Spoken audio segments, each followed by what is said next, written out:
I overheard your little chit-chat outside, by the way.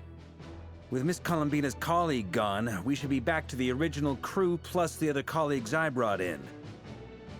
Though it looks like we have another new face. Someone else managed to rope in a colleague too? Frankly, you and Paimon are the only people I know here. This here is Dainsleif, colleague of Tibet's greatest guide, Paimon, and greatest adventurer, the Traveler. Well, not exactly colleagues, more sort of friends. When someone else jumps in to do the announcing, you know you're speaking to someone important. Let's hear what he has to say. Note to self. Once Paimon knows your name, the rest of the world will soon follow. When he comes looking for us, it's usually something important. Paimon's guessing you've heard about the Wild Hunt, then. From the looks of it, you're about to hold a meeting. If I were to say that the Wild Hunt is our mutual enemy, would that earn me a seat at the table? As the saying goes, the enemy of my enemy is my friend. Mr. Dainsleif, there's a seat with your name on it. Though, I can't promise the same for everyone else. Hey, Albedo, think you can rustle up a couple more chairs? After all this time apart, Grandmaster Varka's first order is to rustle up a couple more chairs. I've missed this. Is he being sarcastic? Hey, he's your brother. Why are you asking us? I've still got a lot to learn about the nuances of human conversation. Trying to decipher Albedo's way of speaking has been like jumping in at the deep end. Oh, good point. Paimon gets you now. Don't sweat it. There are people who go their whole lives without getting the hang of it. You're ahead of the game. I wonder what's taking Nefer so long. Perhaps you should go and check in with her. If anyone can hurry her along, it's you. I just got back from the curatorium. Besides, aren't you curious to see what's taking her so long? Miss Nefer doesn't strike me as the type to share secrets. And since gathering intel is her specialty, I'm guessing she'd prefer to keep her methods confidential. Under such circumstances, would it not be tactless for me to impose? Oh, but it's fine for me to impose. What can I say? You have an unrivaled ability to garner people's affection, Miss Moonchanter. Besides, you have far more in common with her than I do. All right, then. Impressive.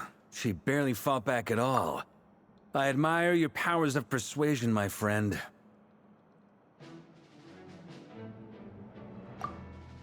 As I'm sure Miss Lauma will realize soon enough, the trick in life is to always pitch in with other people's responsibilities so that you can be selective with your own. Another trick is to simply hide in the background. Spoken like a true sage. Anyway, looks like we've got some time to kill before the meeting. Let's take a little breather, folks. And feel free to chat amongst yourselves. We'll get down to business once the other two arrive.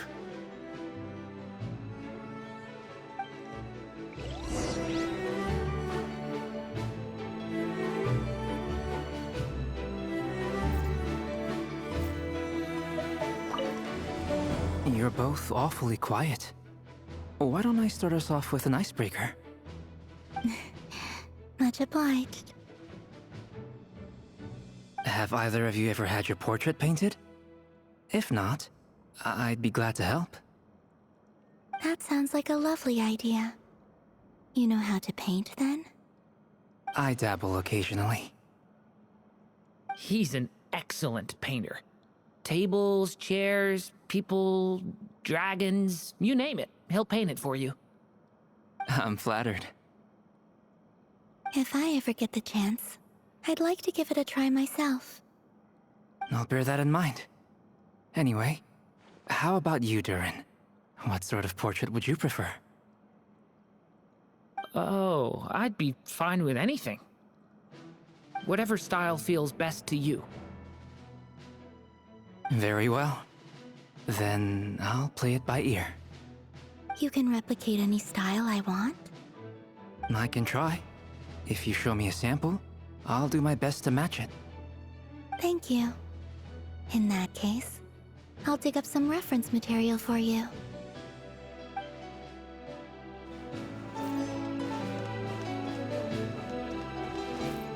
Is there something you'd like to say to me? Yeah! For starters, why'd you just show up here without even giving us a heads up? If you think back to our previous interactions, you may recall that that's hardly out of character for me. You do have a point there. Oh yeah! You'll need to find somewhere to stay the night too, right? Want to tag along with us? You never know. We might get a group discount. Sure, let's do that. Great! Paimon will handle it! And in return, we can get Dainsleif to be our very own personal bodyguard. If that's what you had in mind, you should have said so sooner. I'd be happy to help. Oh, okay then. Paimon was only kidding, but good to know. Anyway, since we're all here together, we might as well watch each other's backs. That's just what friends do, right? Indeed. Thank you.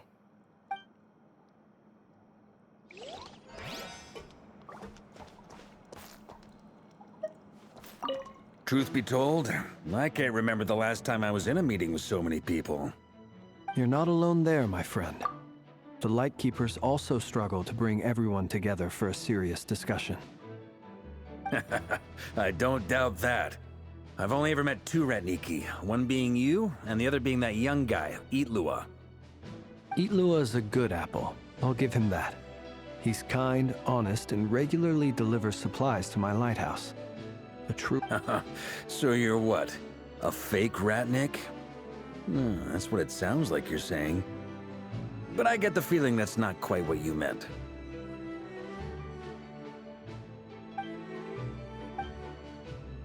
Come on, why the awkward silence? Sorry. I'm not even gonna bother trying to hide it. You've known all along, haven't you, my friend?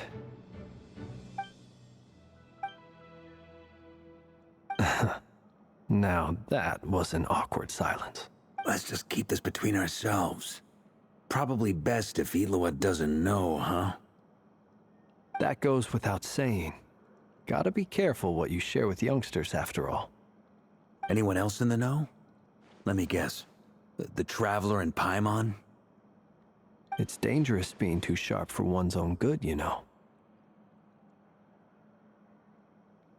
Then, in the name of the Animo Archon Barbados himself, I swear, your secret's safe with me.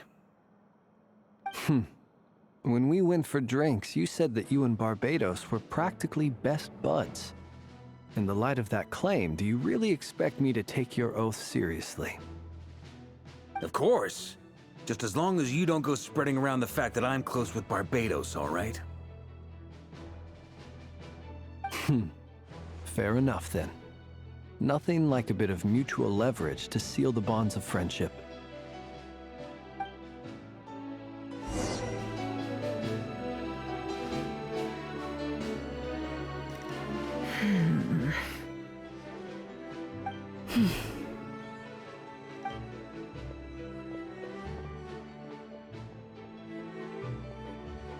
Ah, Miss Nefer.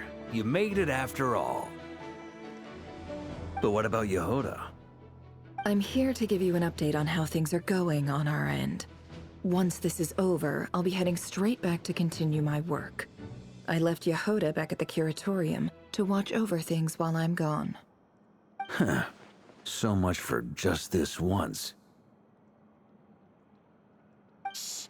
Not so loud! We're on a roll here. What if she remembers and suddenly decides to back out? Did you say something, Mr. Varka? Huh? I didn't say anything. Right, Flint's? Must have been a frog. They get so noisy around here at nighttime. It's like they're putting on a concert in the background.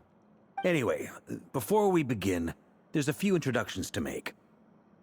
Let me start by saying that it's an honor to be speaking before so many distinguished colleagues and collaborators. First up, we have Miss Lauma. As Moon Chanter, she's the leader of the Frost Moon Scions, a local religious community in Nodcry. Then there's Miss Nefer, boss of the Curatorium of Secrets, an intel gatherer extraordinaire. Nefer is leading the investigation into Rerer's background, assisted by Yehoda and Lauma. From the little I've heard, they're making some great progress. Over here, we have Mr. Flintz, a Ratnik and guardian of the abandoned lighthouse. In our last operation, he courageously distracted the Wild Hunt to buy time for the rest of us. For those of you who've never met, this is Mr. Albedo, a renowned alchemist and captain of the Knights of Favonius investigation team. By his side is a new face for us all, myself included, Mr. Durin, who's come to lend his aid. Next up, we have the Moon Maiden and former Fatui Harbinger, Miss Columbina. Then we have the Traveler, who's earned more titles than I could possibly hope to list out, so I'll spare you the rundown. And Paimon, the ultimate travel companion and quite possibly the best guide in all of Teyvat. Wow! That's a lot of people! Great turnout! Miss Nefer, it looks like you might have another job coming your way, so, congratulations on the booming business, I guess. You think I haven't got enough on my hands as it is? Who's looking for me now? That would be me, Miss Nefer. I have a commission for you. And you are? Who I am doesn't matter right now. What does matter is that I'd like you to gather more intelligence about the Recher of Solnari. Well, it's not as if we never take on anonymous commissions, but in your case, I'll have to decline. I'm gonna take a wild guess and say your job's probably more hassle than it's worth. Something about you seems like bad news. It's my eyes, isn't it? Conrian, I assume. And what's with the mask? Are you trying to hide your identity? In any case, the fact that you're even still alive raises an awful lot of questions for me. My name is Dainsleif. And yes, I am from Conria. As I'm sure you're aware, the Recher of Solnari's real name is Rerir. He was once an acquaintance of mine. Really? Then you must have been quite an influential figure yourself. You flatter me, but none of that matters anymore. My point was simply to clarify why I have asked Miss Nefer to investigate Rerir's background. So you're both from Conria, and it sounds like you used to be friends? What am I missing here? Surely you already know how he became one of the Five Sinners. I'll tell you everything I know. The history of Conria, the names and identities of the Five Sinners. I remember it all like it was yesterday. I have never spoken openly of this before, but the truth was exactly as people say. The Five Sinners were each driven by their own desires, and it was by playing upon these that the Abyss tempted them to their fall, tearing Conria apart in the process. The visionary, Vedafenir, who wished to foretell the future. The wise, Haroptatir, who sought limitless knowledge. Gold, Rheindotter, who desired to create life. The foul, Surtologi, who pursued supreme strength. And last, but not least, Recher of Solnari, Rerir, Ravager of the Moon. Of the five, Rerir is the only one who remains a mystery to me. He never harbored grand ambitions, so what changed in the space of a single night? How did he come to fall like the others? In other words, you're saying that his change came as a shock to you, and you have no idea what actually happened? That's right. You mentioned how the Abyss tempted them, which led to their fall. But what did that look like in practice? And what other context can you give me about the events of that time? The more detail you can give me, the better. Strangely, now that it comes to it, I hardly know where to begin. The fateful night took place during the era of the Eclipse Dynasty. One day, my elder brother, the visionary, Vedifenir, was summoned to the palace by the Vinster King, only for the king to gouge out his eyes and cast him into the dungeons. When I came to hear of this, my fury knew no bounds. I gathered together every ally I thought I had, and together, we set a night to storm the palace and free Ved. Centuries on, the memories of that night still haunt me like a never-ending nightmare. We broke through the palace gates, just like we had planned, each striking towards our separate targets. But then, I was betrayed. Even Vedifenir, the very person I had come to rescue, abandoned me and partook of the Abyss's power. So, it's personal after all. Then tell me, Mr. Dainsleif, what price are you willing to pay? You, of all people, must know that nothing comes for free. I cannot say what price would be worthy of such a commission. But know this. Rerir was not always a madman. Believe it or not, there was a time when he was just an ordinary man, working for the Conrian Intelligence Service. Uncovering the truth of Rerir's past is the only way to unravel this mystery. But before you decide if you will accept my commission, I will tell you more about him. Enough, I hope, to help you plan your next move. Sounds pretty good to me. Feels like we just flagged down a random passerby, only to discover he's actually a master strategist who has a score to settle with our enemy. Can I borrow your halo? It could be useful in the lighthouse. Hey, enough with the wisecracks! Besides, isn't that lamp of yours bright enough already? Relax. It was meant to be a compliment. If that was a little over the top for your liking, I'll make sure to tone it down next time. I'll give your proposal some serious thought, Mr. Dainsleif. Let's speak in private once the meeting is over. Before that, there's a few things I'd like to share.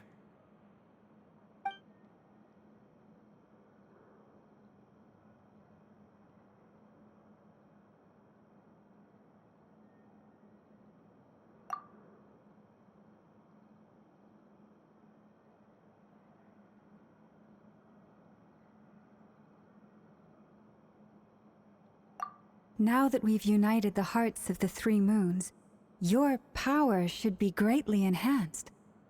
But it seems like that hasn't happened yet? I believe it will take a little longer. You've done so much for me, so I want to be completely honest with you all. Even though I'm doing a lot better now, the truth is, my recovery will likely be an ongoing process. From the moment I was born, my power has been slowly ebbing away. And that is because Teyvat has never accepted me. Even with the moons united as one, it seems my rejection cannot be undone. So far, I have yet to find a solution. It may turn out to be a problem that will plague me until the day I finally leave this place behind. Even so, I will do everything in my power to help you drive out the Ray here of Solnari. As Arlecchino put it, this is not about chasing the spoils of victory. It's just a gesture of heartfelt gratitude. Kutar.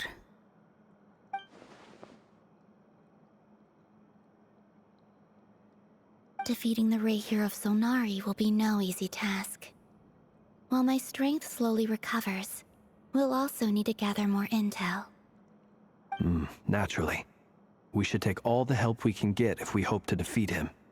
We've considered several viable plans now, but our choice hinges on the answers to a few key questions. Is it even possible to kill Rerir?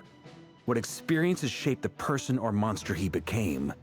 And what's he really after? Given Albedo's expertise in alchemy, I think we should leave him to try and answer the first of these questions. Understood. As for the other two, I'm afraid we'll have to count on you again, Miss Nefer. Believe me when I say it's not my wish to burden you. But right now, relying on your skills is our only option. So you're placing all your hopes on me, huh? We can't thank you enough for agreeing to help us. You sure have a talent for changing your tune, Miss Moonchanter. Timid like Yehoda one moment, then flinches insincere flattery the next. Ladies, please. I must object to your portrayal of me. That's all. Feel free to keep bickering. Just pretend I'm not here. I almost don't want to leave this room. I'm curious to see how this plays out. I have faith in you, Miss Nefer. Something tells me you'll stand by us until the very end. Oh? And what makes you so sure of that? What if I suddenly decide that my compensation is insufficient? This isn't about the money. I can sense that you've got a deep-seated distaste for Rerir. And knowing you, that alone is motive enough. Look at them getting a... And I'm the one they accuse of insincere flattery. There is no justice. Miss Lauma, you have to understand something. Unlike you, I don't actually enjoy having everyone's hopes on my shoulders. Is that right? Well, maybe the fact that I'm willing to put my hopes in other people says more about me than you. Anyway, we've got our plan, so let's get moving. Mr. Dainsleif, let's talk. And Traveler, once we're finished, if you've nothing else planned, I'd like you to come with me. This whole experience is teaching me a lot. For instance, I now know that when other issues come up in the future, I'll have far more luck getting Lauma to convince Miss Nefer than trying to do it myself. Hate to say it, friend, but that's one of the funniest things I've heard in a while.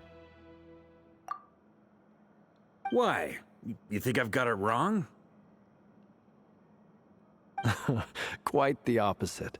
But what makes it so hilarious is how long it's taken you to realize.